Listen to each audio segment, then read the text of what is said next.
Hello everybody, అందరికీ నమస్కారం. ఇప్పటి నుంచి మనం చేసే ఈ హెల్త్ సిరీస్ మీకు చాలా ఇన్ఫర్మేటివ్గా ఉంటాయి అండ్ చాలా హెల్ప్ఫుల్గా కూడా ఉంటాయి.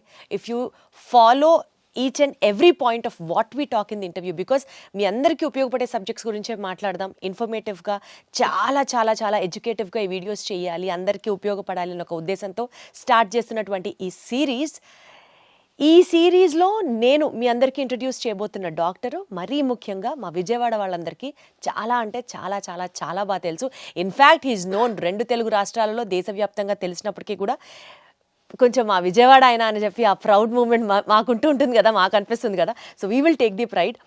అండ్ బేరియాట్రిక్ సర్జన్గా, సక్సెస్ఫుల్ బేరియాట్రిక్ సర్జన్గా చాలా థౌజండ్స్ ఆఫ్ మేబీ ఇంకా అంతకంటే ఎక్కువైనా సార్, థౌజండ్స్ ఆఫ్ ఆపరేషన్స్ సక్సెస్ఫుల్గా నిర్వహించిన డాక్టర్ గారు is actually a gastroenterologist and a surgeon. కాబట్టి 2 సబ్జెక్ట్స్ని కంబైన్ చేస్తూ మీ అందరికీ ఉపయోగపడేటువంటి వీడియోస్ చేయడమే ఈ సిరీస్ యొక్క లక్ష్యం. So without any delay, let me take the privilege in introducing to you all the celebrity doctor అనే చెప్పాలి, ఎందుకంటే ఆయన వీడియోస్ కూడా యూట్యూబ్లో ఫాలో అయ్యే వాళ్ళు బోలెడు మంది ఉంటారు. So he is none other than Ravikanth Kongara గారు. సార్ నమస్తే. నమస్తే అండి. ఎలా ఉన్నారు సార్? అంతా ఫైన్. ఎప్పుడు అలానే ఉంటారు సార్? ఎలా అలా how do you maintain that? అట్లా ఏం లేదండి, దానికి మెయింటైన్ చేయడానికి డిసిప్లిన్. మనకి మార్నింగ్ 8 కల్లా నాది సర్జరీ స్టార్ట్ అయిపోతాయి, 10-11 కల్లా ఓపీ స్టార్ట్ అవుతుంది. ఇంకా డైలీ రొటీన్ అదే. ఈవినింగ్ 5:30-6 వరకు వర్క్ జరుగుతుంది. ఇంకా తర్వాత 1 గంట 2 గంటలు జిమ్ చేసి మళ్ళీ రొటీన్ అదే ఎవ్రీడే.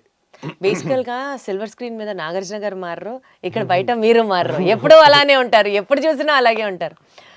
మనం అందరికీ ట్రీట్ చేసే పేషెంట్సే ఒబీస్ పేషెంట్స్. వాళ్ళకి మనం ఇలా చేయండి అలా చేయండి అని చెప్పేటప్పుడు ముందు మనం హెల్తీగా లేమనుకోండి, we are not fit to preach them ఇలా చేయండి అలా చేయండి అని. ఫస్ట్ ఆఫ్ ఆల్ మన డిసిప్లిన్ మనం చూసుకుంటే వాళ్ళకి ఏదన్నా సలహా ఇవ్వచ్చు. Got it sir. సార్ యాక్చువల్గా ఎప్పుడూ నుంచో మిమ్మల్ని అడగాలనుకుంటున్నాను, బేరియాట్రిక్ సర్జన్గా మీరు చాలా సక్సెస్ఫుల్గా చాలా బాగా ప్రమోట్ చేశారు and people all know you that way. కాకపోతే యువర్ యాక్చువల్ క్వాలిఫికేషన్ బీయింగ్ మీరు ఒక గ్యాస్ట్రోఎంట్రాలజిస్ట్ అండ్ సర్జన్. ఎప్పుడైతే మీరు యూట్యూబ్లో వీడియోస్ వీటి గురించి కూడా మాట్లాడడం స్టార్ట్ చేశారో అప్పుడు మా అందరికీ అర్థమైంది, ఓహో యూ ఆల్సో ట్రీట్ దిస్ అన్నది. ఎలా అట్లాగా from gastroenterology to bariatrics, how did it all happen? యాక్చువల్గా అండి, ఎంబీబీఎస్ తర్వాత 3 years సర్జరీ అండి, అది పోస్ట్ గ్రాడ్యుయేషన్. దాని తర్వాత super speciality 3 years gastroenterology, surgical gastro అనమాట. అది నిమ్స్లో చేయటం జరిగింది. నేను ఎంబీబీఎస్ తర్వాత ఎంబీబీఎస్ వరంగల్ కాకతీయ మెడికల్ కాలేజ్లో చేశాను. తర్వాత ఎంఎస్ జనరల్ సర్జరీ వచ్చేసి సర్జరీ మెయిన్స్ అన్ని రకాల సర్జరీస్కి ట్రైనింగ్ ఉంటుంది, అది ఉస్మానియా మెడికల్ కాలేజ్ హైదరాబాద్లో చేశాను. తర్వాత నిమ్స్లో గ్యాస్ట్రో చేశాను. సో నేను ప్రాక్టీస్ స్టార్ట్ చేసినప్పుడు నిమ్స్లో 2011లో నాది అయిపోయిన వెంటనే నెక్స్ట్ మంత్ ఇక్కడికి వచ్చి స్టార్ట్ చేశాను. ఎందుకంటే మా రిలేషన్, మా బ్రదర్ సిస్టర్ ఇటువైపు సెటిల్ అయినారు కదా, వాళ్ళు అందరం కలిసి ఉండొచ్చని ఇక్కడికి వచ్చాను. ఇక్కడికి వచ్చిన తర్వాత ఆల్రెడీ ఒక 10 మంది పైన గ్యాస్ట్రోఎంట్రాలజిస్టులు ఉన్నారు, సర్జన్స్ ఉన్నారు. సో ఒకప్పుడు ఇప్పుడు నేను కొత్తగా వస్తే నా దగ్గరికి ఎవరినైనా పేషెంట్ నమ్మి ఎలా పంపిస్తారు? ఇప్పుడే పాస్ అవుట్ అయ్యి వచ్చాం, వీడు ఎలా చేస్తాడో ఏం చేస్తాడో ఎప్పటి నుంచో ఉన్న డాక్టర్స్ ఉంటారు కదా. ఇప్పుడు ఒక గాల్ బ్లాడర్ ఆపరేషన్, పసర సంచిలో రాళ్ళకు ఆపరేషన్ చేయాలన్నా, అపెండిక్స్ ఆపరేషన్ చేయాలన్నా, పొట్టకు సంబంధించిన ఎండోస్కోపీ చేయాలన్నా, ఏదైనా కొత్తగా మనం వచ్చినప్పుడు మనం ఎవరికి తెలియదు. యాక్చువల్గా నేను చదువుకుందేమో వరంగల్ అండ్ హైదరాబాద్. ఒక 15 ఏళ్ళు మొత్తం నేను పుట్టింది పెరిగింది అంతా కూడా తెలంగాణలోనే, సెటిల్ అయింది ఇటు. కాబట్టి నాకు ఇటువైపు ఎక్కువ పరిచయాలు లేవు. మా ఫ్రెండ్స్ ఇప్పుడు హైదరాబాద్లో ఏ హాస్పిటల్కి వెళ్ళినా నా జూనియర్స్ కానీ సీనియర్స్ కానీ ఉంటారు. ఏ హాస్పిటల్కి వెళ్ళినా హలో హాయ్ అని పలకరించే ఫ్రెండ్స్ ఉంటారు. ఇక్కడ ఎవరు లేరు. అట్లా నాకు రిఫరల్స్ వచ్చేవి కావు. అంటే పలానా కండిషన్కి ఈయన క్వాలిఫైడ్ డాక్టరు, బెటర్ డాక్టర్ అనేది కొత్తగా వచ్చిన వాళ్ళకి ఎవరు ఉండరు. కాబట్టి నా దగ్గరికి రెగ్యులర్ గ్యాస్ట్రో ప్రాక్టీస్ ఏది వచ్చేది కాదు. ఓకే. దాంతో నాకేంటంటే ఇంకెలాగా చాలామంది చేస్తున్నారు కదా, ఎవరు చేయలేనిది కష్టమైంది ఉన్నది బేరియాట్రిక్ సర్జరీ, అది చేద్దాం అనేది నాకు. దానికి స్పెషల్ ట్రైనింగ్ బెల్జియంలో చేసి వచ్చాను అనమాట. సో అందుకని నేను బేరియాట్రిక్ సర్జరీ ఆ కాలంలో ఎవ్వరు చేయట్లేదు. అది మొదలుపెట్టాం. మనం మొదలుపెట్టినప్పుడు ఛాలెంజింగ్ కేసెస్ తీసుకుని, అంటే 200 kgs హైదరాబాద్లో అన్ని కార్పొరేట్ హాస్పిటల్లో వదిలేసిన పేషెంట్స్ని కానీ, పండ్రి కానీ, బాల్భీముడు కానీ, అసలు ఇన్యూమరబుల్ 250 కేజీలు దాటిన పేషెంట్స్, చావు బతుకులు వచ్చిన పేషెంట్స్, అలా చాలామందిని ట్రీట్ చేయగలిగాం. సో అప్పుడు ఫోకస్ అంతా దాని మీద ఉండింది. దానివల్ల బేరియాట్రిక్ సర్జరీ ఎవరు చేసేవాళ్ళు లేరు కాబట్టి మీరు లైమ్ లైట్ లోకి రావడం జరిగింది. అది మోనోపోలీ లాగా ఎక్కువ రిఫరల్స్ అందరూ పేషెంట్ టు పేషెంట్ వచ్చేదన్నమాట.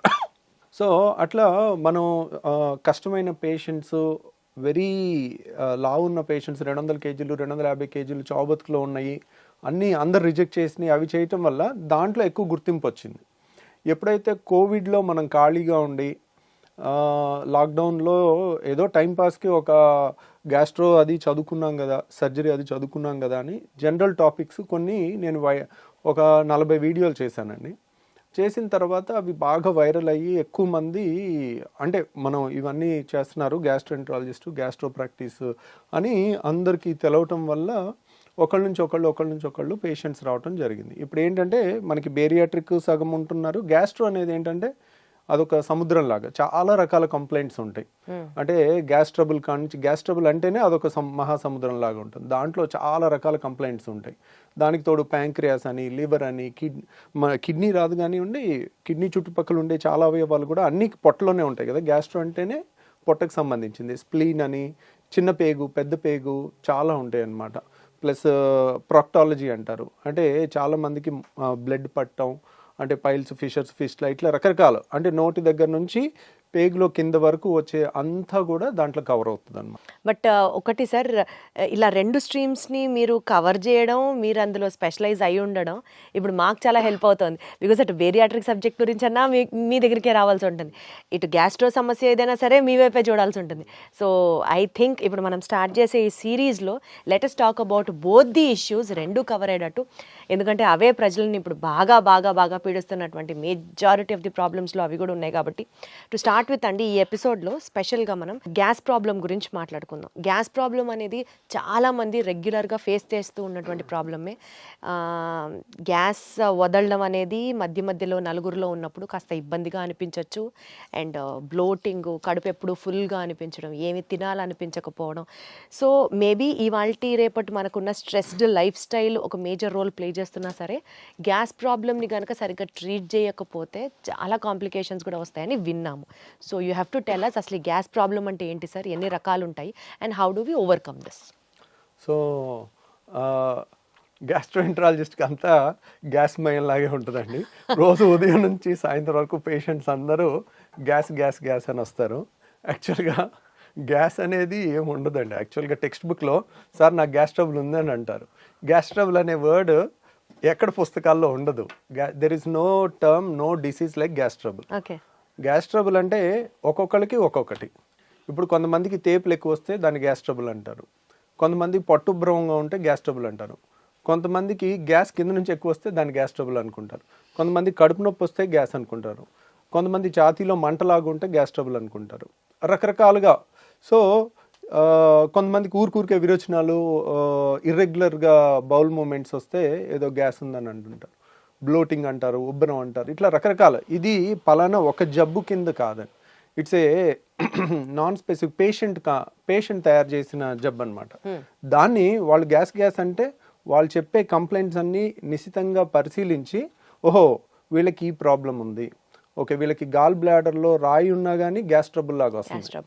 అంటే వాళ్ళు ఏంటంటే నూనె వస్తువులు తినలేరు. నూనె వస్తువులు తినగానే కడుపులో ఇబ్బంది అవుతుంది. అన్నం తిన్న తర్వాత కానీ, నూనె వస్తువులు తిన్నప్పుడు కానీ, నూనె వస్తువులు లేకపోతే అట్లా. ఈ కంప్లైంట్ ఉంటే ఒక్క గాల్ బ్లాడర్ దాంట్లోనే నూనె వస్తువులు తినలేనిది వస్తుంది, ఇంకా దేంట్లో రాదనమాట. అట్లా వాళ్ళు చెప్పే కంప్లైంట్లో మన క్లూస్ దొరుకుతూ ఉంటాయి. ఇప్పుడు కడుపులో మధ్యలో నొప్పి వచ్చి వీపులోకి పాకుతుంది అనుకోండి, అది ప్యాంక్రియాస్ నొప్పి. ప్యాంక్రియాస్ నొప్పి ఒక్కటే వీపులోకి పాకుతుంది. పసర సంచిది ఎప్పుడు రైట్ సైడ్ వస్తుంది. రైట్ సైడ్ వచ్చి కుడి భుజానికి వెళ్తుంది అనమాట. సో ఇంకా ఎసిడిటీ ప్రాబ్లం, రిఫ్లెక్స్ అనుకోండి, బొడ్డు పైన వచ్చి ఎడమ వైపు ఛాతీలో వస్తుంది. అది హార్ట్ బర్న్ అంటారు, కడుపు మంట అంటారు. కొంతమంది కడుపు మంట అంటారు. కొంతమంది ఎక్కువ అసూయ, ఒకప్పుడు అంటారు కదండి, ఎక్కువ అసూయ, జలసి ఉండి వాళ్ళు ఎక్కువ ఆలోచించి వాళ్ళ బాడీలో ఎక్కువ యాసిడ్ తయారయ్యి, యాసిడ్ వల్ల అల్సర్స్ ఫామ్ అవుతాయి అనమాట. అల్సర్స్ ఫామ్ అయ్యి దాన్ని ఎసిడిటీ అంటారు. ఆ యాసిడ్ ఎక్కువ ఉన్న వాళ్ళకి అన్నవాహిక అనేది మనకి గొంతు నుంచి పొట్టలోకి వెళ్ళే ఇసోఫేగస్ని అన్నవాహిక అంటారు. అది ఛాతీలో ఉంటుంది అనమాట. అది కొంచెం లెఫ్ట్ సైడ్ ఉంటుంది, హార్ట్ వెనకాల నుంచి వెళ్తుంది. కాబట్టి వాళ్ళందరికీ హార్ట్ బర్న్ లాగా వచ్చి గుండె నొప్పి ఏమో చచ్చిపోతామేమో అన్న భయంతో వస్తారు వాళ్ళు, పరుగులు తీసుకుంటూ వస్తారు. సో కాకపోతే మనకు అక్కడ రకరకాలు, ఇది ఎసిడిటీయా, రిఫ్లక్స్ డిసీజా. పొట్టలో యాసిడ్ ఉంటే ఏం ప్రాబ్లం లేదు, అది ఛాతీలోకి ఎక్కువ వస్తే కనుక రిఫ్లక్స్ అంటారు. ఆ రిఫ్లక్స్ డిసీజా, గాల్ బ్లాడర్ ప్రాబ్లమా, ప్యాంక్రియాస్ ప్రాబ్లమా, లేదంటే చిన్న పేగు పెద్ద పేగు ప్రాబ్లమా, లేకపోతే ఇన్ఫ్లమేటరీ బౌల్ డిసీజ్ అని పేగుల్లో జబ్బులు ఉంటాయి ఇవా. ఇట్లా మనం ఈ గ్రూప్ ఆఫ్ చాలా రకాల జబ్బుల నుంచి వచ్చే కంప్లైంట్, అన్ని ఏ జబ్బు అనేది తెలియదు పేషెంట్కి. పేషెంట్ నాకు గ్యాస్ అని వస్తారు, అది మనం డీకోడ్, ఒక డాక్టర్ డీకోడ్ చేయాల్సిందనమాట. అది సో బేసికల్గా ఎక్కడ పెయిన్ చెప్తున్నారు అని చెప్పి ఆ పెయిన్ నుంచి ఇది ఏ నొప్పి అన్నది మీకు అర్థమవుతుంది కదా సార్, వాళ్ళు చెప్పేదాన్ని బట్టి ఏ నొప్పి ఇది అన్నది మీకు అర్థమవుతుంది. అంటే పేషెంట్తో మనం కీన్గా మాట్లాడితే కొంతవరకు వాళ్ళు చెప్పేదాన్ని బట్టి మనకు అందాజుగా ఐడియా వచ్చేస్తుందండి. యూజువల్గా ఎడం పక్క ఛాతీలో నొప్పి అని ఒక 25 ఏళ్ళ కుర్రోడు వచ్చాడు అనుకోండి, 20-25 ఇయర్స్లో హార్ట్ అటాక్ రాదు. దట్ ఈస్ అదే 65 ఏళ్ళ మనిషి వచ్చాడు అనుకోండి, మనం అనుమానంగా చూడాలి. సో గ్యాస్ ట్రబుల్ అయినప్పటికీ కూడా హార్ట్ ఏమో అని చూడాలి. సో ఎందుకంటే గ్యాస్ ట్రబుల్కి మనం ఎసిడిటీ కానీ రిఫ్లక్స్ కానీ ట్రీట్మెంట్ చేయకపోయినా ప్రాణం పోదు. కానీ అదే పేషెంట్కి హార్ట్ ప్రాబ్లం ఉండి, హార్ట్ ప్రాబ్లమ్ని మనం హార్ట్ అటాక్ అయి ఉండి దాన్ని హార్ట్ బర్న్, గ్యాస్ ట్రబుల్ అని అనుకుని మనం కరెక్ట్ టైంలో ట్రీట్మెంట్ ఇవ్వకపోతే వాళ్ళకి లైఫ్ కూడా రిస్క్ వచ్చే అవకాశం ఉంటుంది. సో అక్కడ సిచ్యువేషన్ బట్టి ఓవరాల్గా ఇప్పుడు ఇంట్లో లేడీస్ అన్నం ఉడికిందా లేదా ఒక మెతుకుతో ఎట్లా చేస్తారో, పేషెంట్ వచ్చి వాళ్ళు చెప్తుండే కొద్దీ మనకు అర్థమైపోతా ఉంటుంది, ఓహో వీళ్ళది ఇది, సో ఇది అయ్యి ఉండొచ్చు. కానీ కన్ఫర్మ్ చేసుకోవాలంటే ఈ టెస్ట్ చేయాలి, అవసరమైతే ఎండోస్కోపీ చేయాలి, సిటీ స్కాన్ చేయాలి, అల్ట్రాసౌండ్ స్కాన్ చేయాలి, ఎంఆర్ఐ స్కాన్ చేయాలి. ఓహో దీనికి ఈ స్కాన్ అయితే బాగా పనిచేస్తుంది అట్లా. సార్ ఇప్పుడు ఏ నొప్పి అయినా సరే అది గ్యాస్ అని పేషెంట్ ఏదైతే చెప్తారో మీ దగ్గరికి వచ్చినప్పుడు దానికి మేజర్గా మనం చూడాల్సినటువంటి కారణాలు ఏంటి? ఇప్పుడు ఒకప్పుడు మా చిన్నప్పుడు ఇంత మరి అవేర్నెస్ లేకపోవటం వలన అప్పుడు కూడా ఉన్నదో మనకు తెలియదు, కానీ ఇప్పుడైతే చాలా ఎక్కువ పేషెంట్స్ అయితే ఉంటున్నారండి. దానికి కారణం ఏంటంటే ఒకప్పుడు ఉన్న ఫుడ్ హ్యాబిట్స్, ఇప్పుడున్న ఫుడ్ హ్యాబిట్స్, ఇప్పుడు అంతా జంక్ ఫుడ్, బయట ఫుడ్. ఒకప్పుడు మనకి ఇంట్లో ఏది వండితే అదే తినేవాళ్ళం, ఇప్పుడు బయట ఫుడ్స్ చాలా చాలా చాలా ఎక్కువైపోయినాయి. ఇప్పుడు మన ఇంట్లో కూడా 2-3 పిల్లలు ఉంటే ఒక్కొక్కళ్ళు ఒక్కొక్క రెస్టారెంట్ని ఒక్కొక్క ఐటమ్ ఆర్డర్ పెట్టే పరిస్థితి ఉంది. ప్రతి ఇంట్లో కూడా ఇది ఉంది, ఇది ఎవరు ఇల్లు ఎక్సెప్షన్లా లేదు. తర్వాత డే బై డే అగ్రికల్చర్లో కూడా ప్రాఫిట్ ఓరియంటెడ్గా మనకి ఏమేమి పెస్టిసైడ్స్ కొడుతున్నారు, ఎంత మోతాదులో కొడుతున్నారు, దాని రెగ్యులేషన్ అనేది అంత ప్రాపర్గా లేదు. దానివల్ల వస్తుందా, దీనివల్ల వస్తుందా, ఇవన్నీ కూడా మోస్ట్ లైక్లీ ఇవన్నీ కారణాలు అయి ఉండొచ్చు. ఈ కారణాన్ని క్లియర్ కట్గా ఎస్టాబ్లిష్ చేయాలంటే చాలా పెద్ద రీసెర్చ్ చేయాలండి. అది గవర్నమెంట్ ఇనిషియేటివ్గా తీసుకుని పెద్ద స్టడీ, లక్షల మంది పేషెంట్ని స్టడీ చేయటం అనేది అంత ఈజీ కాదు. వాళ్ళు తీసుకున్న ప్రతి మోతాదులో ఏ ఏ పెస్టిసైడ్ ఎంత ఉంది అని టెస్ట్ చేయాలన్నా కానీ ఒక్కొక్క టెస్ట్కి మనకి 1000 ఖర్చు అవుతుంటుంది అనమాట. అవన్నీ ప్రూవ్ చేయాలంటే ఇట్స్ ఏ పబ్లిక్ ఇనిషియేటివ్. ప్రైవేట్గా ఒక డాక్టర్ కానీ ఒక ఇండివిజువల్ కానీ చేయగలిగింది కాదనమాట. ఇప్పుడు మన అమెరికాలో అయితే అలా నేషనల్ ఇన్స్టిట్యూట్ ఆఫ్ హెల్త్ అని ఉంటుంది, వాళ్ళు స్పాన్సర్ చేస్తారు, $1 మిలియన్ అట్లా రీసెర్చ్కి ఇస్తారు అనమాట. మన దగ్గర కూడా కొన్ని ఉన్నాయి, ICMR అని. అట్లా రీసెర్చ్ చేస్తే గానీ మనకి ఎందువల్ల అనేది ఈ గ్యాస్ ప్రాబ్లం వస్తుంది అన్నది తెలియట్లేదు అన్నట్టు. తెలియదు అంటే ఇదే కారణాలు. ఇదివరకు లేని ఇప్పుడు వచ్చినాయి కదండి. ఇప్పుడు ఇదివరకు ఇంత ఒబిసిటీ లేదు, ఇప్పుడు ఎందుకు వచ్చింది అంటే, ఇప్పుడు ఇదివరకు 2 వీలర్స్ ఎన్ని ఉన్నాయి, ఇప్పుడు ఎన్ని ఉన్నాయి. నా స్కూల్కి నేను నడుచుకుంటూ వెళ్ళేవాడిని, ఇప్పుడు మా పిల్లలు కార్లో దిగి కార్లో వెళ్తున్నారు. సో ఇప్పుడు ఎన్ని 2 వీలర్స్ ఉన్నాయి, అప్పుడు ఎన్ని లక్షలు ఉన్నాయి, ఇప్పుడు ఎన్ని కోట్లు ఉన్నాయి. రైట్.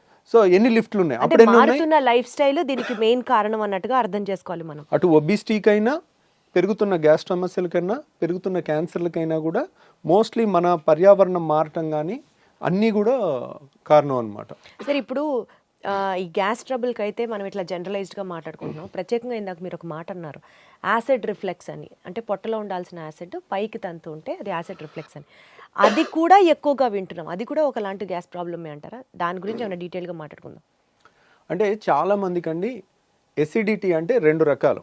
ఒకటి పొట్టలో యాసిడ్ ఎక్కువ తయారవటం, టెన్షను, ఇర్రెగ్యులర్ ఫుడ్ హ్యాబిట్స్, ఆలోచన ఎక్కువ ఉండటం, సో పని ఒత్తిడి ఎక్కువ ఉండటం వల్ల బాడీలో యాసిడ్ ఎక్కువ తయారవుతుంది. ఎప్పుడైతే యాసిడ్ ఎక్కువ తయారవుతుందో మనకి కడుపులో మంట వస్తుంది, వాళ్ళకి బొడ్డు పై భాగంలో మంటలాగా వస్తుంది. సో ఆ మంట అనేది ఎప్పుడైతే పొట్టలో పై భాగంలో మంట వస్తుందో అది ఒక రకమైన ఎసిడిటీ. దానికి సింపుల్గా యాసిడ్ తగ్గించే యాంటాసిడ్ మందులు కానీ, కొత్తగా వచ్చిన పీపీఐస్ కానీ, అంటే ప్యాంటోప్రజోల్, రాబిప్రజోల్, ఒమిప్రజోల్, ఇసోమిప్రజోల్ అంటే రకరకాల ఏది వేసినా కానీ చాలా రిలీఫ్ వచ్చేస్తుంది. తర్వాత రెండోది ఏంటంటే మనకి డైలీ మన నోట్లో ఉమ్ము ఉంటుంది, దాని pH 7.4 ఉంటుంది. మన స్టమక్లో హైడ్రోక్లోరిక్ యాసిడ్ ఉంటుంది, అది కాన్సన్ట్రేటెడ్గానే ఉంటుంది. అంటే దాని pH వచ్చేసి 2 ఉంటుంది, లెస్ దాన్ 2, 1.5 to 2, అంటే వెరీ ఎసిడిక్ ఎన్వైర్న్మెంట్. ఎందుకు మన ఫుడ్ను అంతా డైజెస్ట్ చేయడానికి కానీ, అది ఆ యాసిడ్ ఎన్వైర్న్మెంట్ వచ్చిన క్రిముల్ని, అనవసరమైన క్రిముల్ని చంపడానికి కానీ అదొక ప్రొటెక్టివ్ మెకానిజం, డైజెషన్కి కానీ హెల్ప్ అవుతుంది అనమాట. సో ఈ యాసిడ్ అనేది పొట్టలో ఉండటం సహజ గుణం. కాబట్టి పొట్టలో ఎంత యాసిడ్ ఉన్నా మనకి ఇబ్బంది అయ్యదు. ఎందుకంటే పొట్ట గోడలో స్టమక్ వాల్లో యాసిడ్ని తట్టుకునే శక్తి ఉన్న వాళ్ళని ఆల్రెడీ మన బాడీ తయారు చేసుకుంది. ఇప్పుడు చూడండి, మన కాళ్ళు, అరికాళ్ళు అనేది మందంగా ఉంటాయి. అరికాళ్ళ మీద నడిచినా మనకి అవి మందంగా ఉండటం వల్ల అది అడాప్ట్ అయి ఉంటుంది అనమాట, మనకి ఏ ఇబ్బంది ఉండదు. అంతే బరువు మన చేతి మీద, కాలు మీద, వేరే చర్మం మీద పెడితే ఆ చర్మం ఊడిపోద్ది. ఎందుకు? ఇట్ ఈస్ నాట్, దానికి తయారవ్వలేదు, నడవటానికి అరికాలు తయారైంది. అలాగే యాసిడ్ని తట్టుకోవటానికి మన స్టమక్ వాల్ తయారైంది అనమాట. జీర్ణాశయం యొక్క ఎక్కడైతే యాసిడ్ ఉంటుందో ఆ లోపల పొర యాసిడ్ని తట్టుకునే విధంగా తయారైంది. కానీ మన అన్నవాహిక, ఇసోఫేగస్, ఇక్కడ నుంచి ఇక్కడ వరకు ఉన్న ఇసోఫేగస్ మాత్రం అది యాసిడ్కి తట్టుకునేటట్టు తయారవ్వలేదు. కాబట్టి పొట్టలో యాసిడ్ ఉంటే కొంచెం కడుపు మంట వస్తుంది, చాలా ఈజీగా ట్రీట్ చేయొచ్చు మనం. వాళ్ళకి గ్యాస్ ట్యాబ్లెట్ ఇస్తారు, కొన్ని యాంటాసిడ్ ఇస్తారు, తగ్గిపోతుంది, they will be very happy. కానీ ఈ పొట్టలో ఉండాల్సిన యాసిడ్ ఇక్కడ వాల్వ్ ఉంటుంది, ఛాతీకి పొట్టకి ఛాతీకి మధ్యలో ఒక వాల్వ్ ఉంటుంది, దాన్ని హయాటస్ అంటారు. ఆ హయాటస్లో వెడల్పుగా ఉండి వాల్వ్ లూజ్గా ఉంటే దాన్ని హయాటస్ హెర్నియా అంటారు. చాలామందికి ఎండోస్కోపీ రిపోర్ట్ చూస్తే లాక్స్ ఎలియస్ అంటారు. లాక్స్ ఎలియస్ అంటే లోవర్ ఇసోఫేజియల్ స్పింక్టర్. ఇసోఫేగస్ అంటే అన్నవాహిక. అన్నవాహికలో ఇక్కడ ఒక కంట్రోల్ ఉంటుంది, అప్పర్ ఇసోఫేజియల్ స్పింక్టర్ అని. ఇక్కడేమో lower oesophageal sphincter. Lower oesophageal అయిపోయిన తర్వాత స్టమక్ స్టార్ట్ అయిపోతుంది, అంటే జీర్ణాశయం స్టార్ట్ అయిపోతుంది. సో ఇక్కడ వాళ్ళు లూజ్గా ఉంటే కనుక దాన్ని లాక్స్ ఎలియస్ అంటారు, లోవర్ ఇసోఫేజియల్ స్పింక్టర్. లేదంటే అక్కడ లూజ్గా ఉండటం వల్ల హైటస్ హెర్నియా అంటారు. గ్రేడ్ 1, గ్రేడ్ 2, గ్రేడ్ 3, గ్రేడ్ 4 ఉంటుంది. గ్రేడ్ 4 అంటే ఇంత వెడల్పుగా ఉంటుంది అక్కడ. అంటే ఏంటి, ఇప్పుడు ఇక్కడ ఎప్పుడైతే వాల్వ్ చాలా గ్రేడ్ 4 లూజ్గా ఉంటుందో పొట్టలో ఉన్న యాసిడ్ అంతా ఊరికే పైకి వస్తూ ఉంటుంది. పొట్ట అనేది, జీర్ణాశయం అనేది మనం ఫుల్గా తిన్న తర్వాత అది గ్రైండర్ ఆన్ అయినట్టు ఆన్ అవుతుంది. ఆన్ అయినప్పుడు గ్రైండర్కి పైన మూత పెట్టలేదు అనుకోండి, ఎట్లయితే పైకి చిమ్ముతుందో అట్లా ఈ పొట్టలో ఉండాల్సిన యాసిడ్ అంతా అది ఫుడ్ తిన్నాక ఇలా పైకి ఇసోఫేగస్లోకి వస్తుంది. ఇసోఫేగస్ గోడ ఏమైంది, మన అన్నవాహిక గోడ అనేది యాసిడ్ని తట్టుకోవటానికి తయారవ్వాల, కాబట్టి అది విపరీతమైన మంట వస్తుంది, దాన్ని హార్ట్ బర్న్ అంటారు. వీళ్ళు ఏం తినకపోతే హ్యాపీగా ఉంటారు. ద మొమెంట్ తిన్న తర్వాత వాళ్ళకి ఒక గంట 2 గంటలు ఆ గ్రైండర్ లాగా ఆడినంతసేపు యాసిడ్ అనుకొచ్చి ఈ ఛాతీ అంతా మంట పట్టేసినట్టు ఉండటం, భుజంలో నొప్పి రావటం, ఎడం భుజంలో రావటం, తర్వాత ఎడం పక్క ఛాతీలో వచ్చేసరికి వెంటనే గుండె ప్రాబ్లం అని గడగడలాడిపోతూ ఉంటారు. ఎక్కడో టీవీలో చూస్తారు 25 ఏళ్ల మనిషి ఒక ఇలా కూలబడి చచ్చిపోతే అది హార్ట్ అటాక్ కాదో కూడా ఎవరికి తెలియదు. ఎవరికి తెలుసు? Sudden death. It is a sudden death. Heart attack అని ప్రూవ్ ఉండదు, కానీ అందరూ దానికి లేబుల్ వేసేస్తారు. ఇప్పుడు మీడియా ఎవరన్నా సడన్ గా కోల్బడి చచ్చిపోయారు అనుకోండి, హార్ట్ అటాక్ అని తోసేస్తారు. Who can prove it? దానికి రియల్ గా ప్రూవ్ చేయాలంటే సడన్ డెత్, సడన్ గా కళ్ళు తిరిగి పడిపోయి చచ్చిపోవటానికి చాలా కారణాలు ఉంటాయి. సో ఇప్పుడు అంతెందుకు, మనకి ఒలింపిక్స్ ఆడే ఒలింపిక్ ప్లేయర్స్ కూడా రన్నింగ్ చేస్తూ చేస్తూ సడన్ గా కోల్బడి చచ్చిపోయినట్టుంది. మరి వాళ్ళకి హార్ట్ అటాక్ వస్తుందా? అథ్లెట్స్కి రాదు కదా.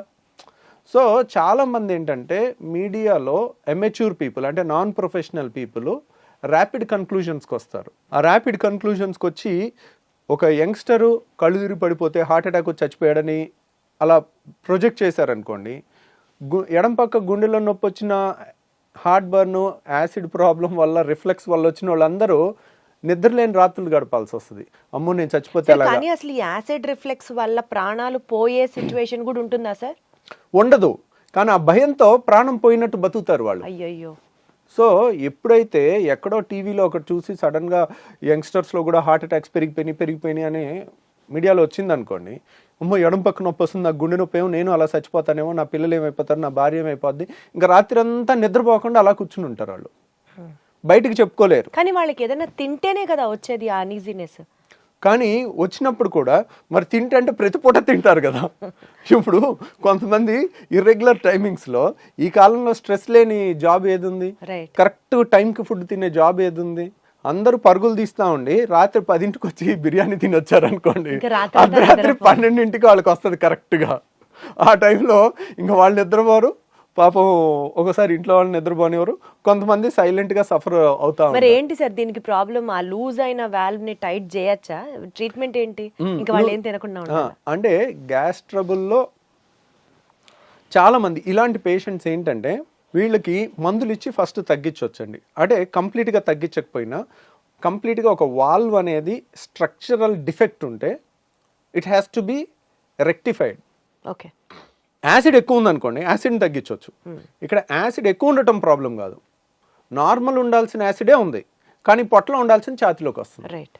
సో అక్కడ లూజ్గా ఉన్న వాల్వ్ని ఏదో విధంగా టైట్ చేసుకోవాలి. ఆ టైట్ చేసుకునే ముందు మనకి కొన్ని జాగ్రత్తలతో తగ్గించవచ్చు. ఆ జాగ్రత్తలు ఏంటంటే రిఫ్లెక్స్ కేర్ అంటారు దాన్ని. దాంట్లో ఏంటంటే ఒకేసారి కడుపు నిండా తినటం అనేది పెట్టుకోకూడదు. కడుపు నిండా తింటే ఏంటంటే ఈ ఛాతీలోకి ఎక్కువ వెనక్కి రావటం అనేది ఎక్కువ ఉంటుంది. ఇప్పుడు 4 ఇడ్లీలు 5 ఇడ్లీలు పడుతున్నాయి అనుకోండి, వాళ్ళు 2 మించి తినకూడదు. ఒకసారి కరెక్ట్గా గంటన్నర ఆగి మళ్ళీ 2 తీసుకోవాలి, మళ్ళీ గంటన్నర 2 గంటలు ఆగి మళ్ళీ 2 తీసుకోవాలి. ఇంకా దానికి నామోషి పడకూడదు, బాక్స్లో పెట్టేసుకోవాలి. ఎక్కడైనా ఒక 5 నిమిషాలు బ్రేక్ తీసుకోవాలి, పనిలో అయినా టక్ తినేసి అట్లా తెలివిగా చేసుకుంటే కనుక ఒకేసారి ఎక్కువ ఫుడ్ లేకపోతే ఎక్కువ వెనక్కి రాదు, ఎక్కువ యాసిడ్ తయారవదు, ఎక్కువ వెనక్కి రాదు, కూడా అంత అనీజీనెస్ ఉండదు అప్పుడు పాపం ఉండదు. అది ఒకటి. తర్వాత చాలా మంది చేసేది ఏంటంటే చక్కగా 4 ఇడ్లీలో 5 ఇడ్లీలో లేదంటే 3-4 దోశలో తినేసి గ్లాసు నీళ్లు 2 గ్లాసు నీళ్లు తాగుతారు. తాగితే ఇంకా ఎక్కువ వెనక్కి వచ్చేస్తుంది. సో వీళ్ళు ఎప్పుడు కూడా నీళ్లు తిన్న తర్వాత తాగకూడదు. మనకి నీళ్లు తాగాలి, ఒక 4 గ్లాసులైనా ముందు తాగేసేయండి. నీళ్ళు ఎప్పటికప్పుడు దిగిపోతాయి, నీళ్ళ వల్ల యాసిడ్ ఎక్కువ తయారవదు, వెనక్కి వచ్చినా అంత ఇబ్బంది ఉండదు, అంత ఎక్కువ కూడా రాదు, ఎప్పటికప్పుడు తొందరగా వెళ్ళిపోద్ది నీళ్ళు అనేది.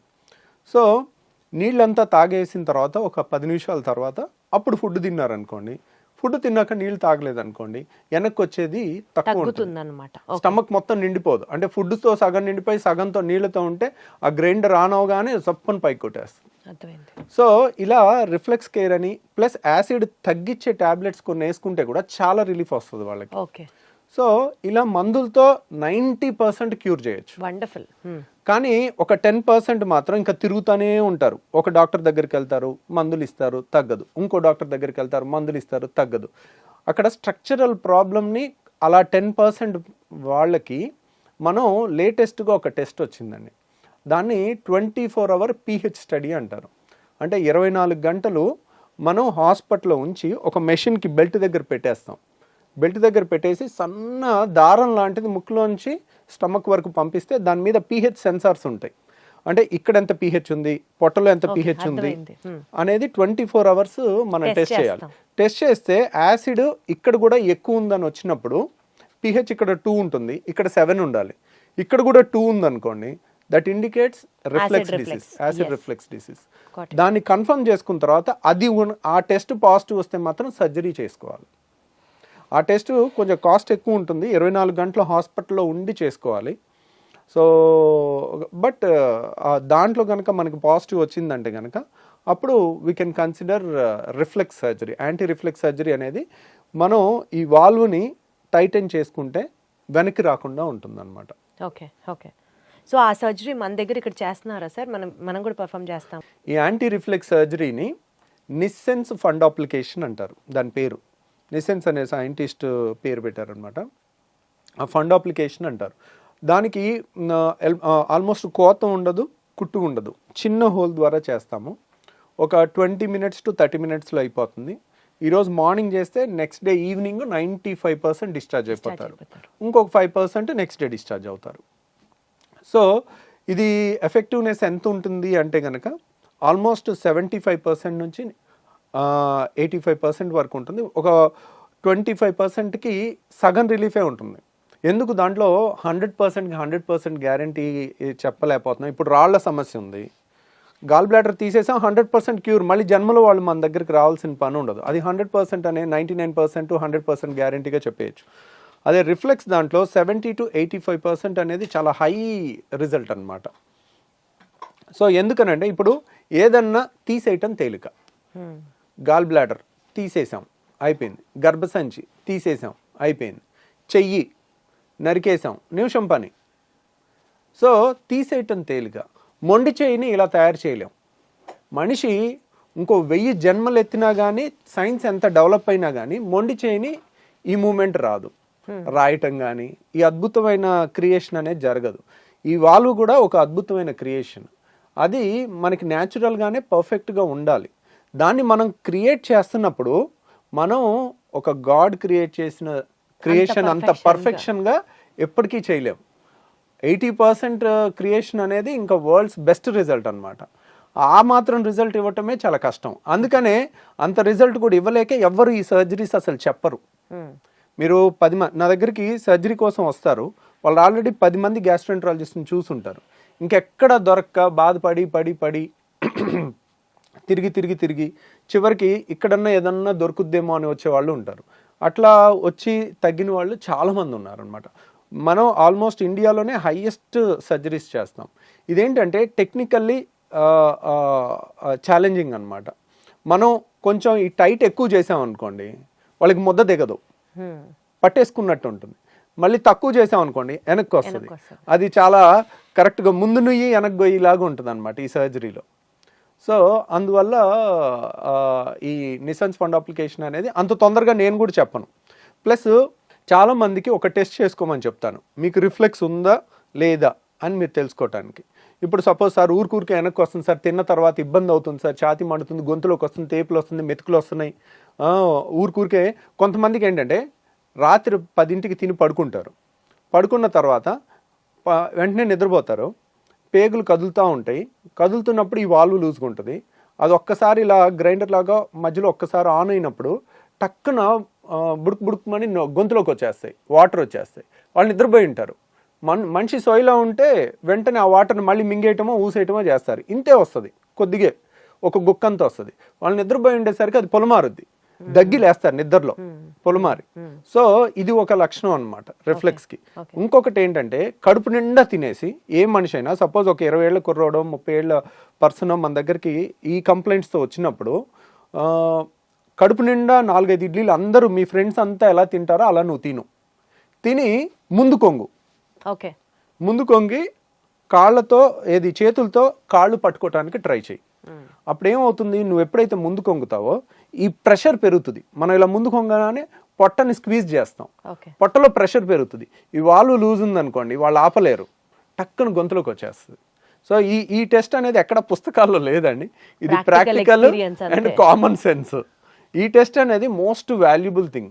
ఎందుకంటే 10 మంది చేస్తుంది మీ ఫ్రెండ్స్, మీరు చేయలేకపోయారంటే దాని అర్థం ఏంటి, ఇక్కడ రిఫ్లెక్స్ ఉంది, వాల్వ్ తేడా ఉంది, దాన్ని సరి చేసుకోవాలి. సో బేసికల్గా లైఫ్ స్టైల్తో మీరు చెప్పినటువంటి తక్కువ మోతాదులో తినడం, గ్యాప్లు ఇచ్చుకుంటూ తినడం, ఇలా చేసుకుంటూ టాబ్లెట్స్ కొన్ని మీరు సజెస్ట్ చేసిన వాడడం ఒక పద్ధతి. అండ్ ఇంకా కాంట్ బట్ అనుకున్నప్పుడు there is also surgery option which is only 80 to 85% accurate. దీన్ని మనం ఇంకా కంప్లీట్గా ప్రివెంట్ చేయడం అన్నది ఇంకా మన చేతిలో లేదు కదా సార్, బికాజ్ అది స్ట్రక్చరల్గా వచ్చినటువంటి చేంజ్ కాబట్టి. సో దాన్ని మనం ప్రివెంట్ చేయలేము.